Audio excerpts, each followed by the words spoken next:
मोरा पिछुआरावा बिकाए अइले जोगावा।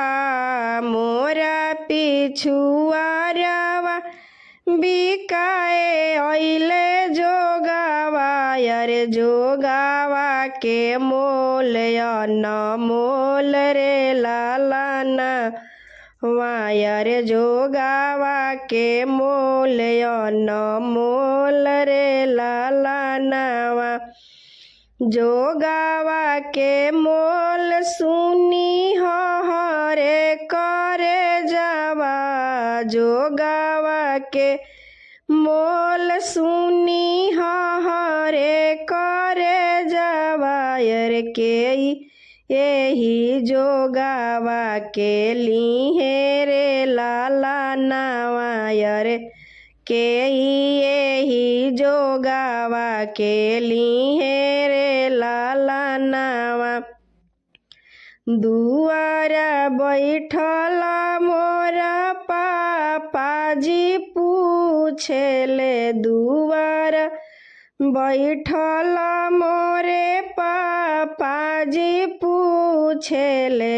काहे बेटी मुहावा धूमिल रे लालानावा।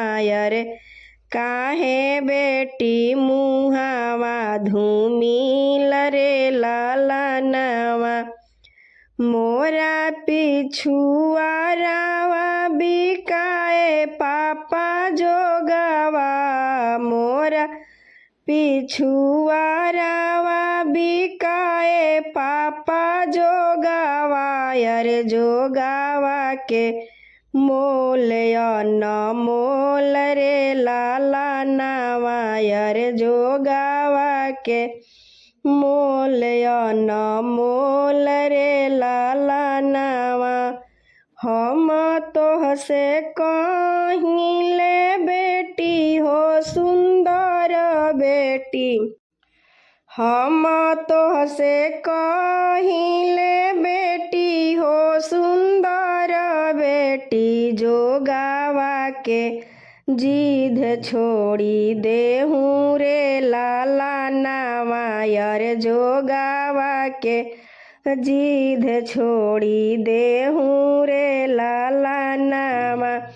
जोगावा के भार बेटी तोहसे ना सही है। जोगावा के भार बेटी तोहसे ना सही है।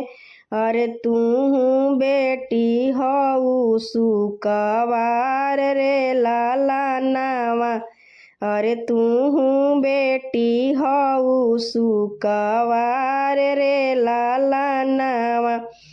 जोगावा जे ये बेटी तोहरा के लगी है। जोगावा जे ये बेटी तोहरा के लगी है। अरे तू बेटी होई बुपाराया रे लालानावा।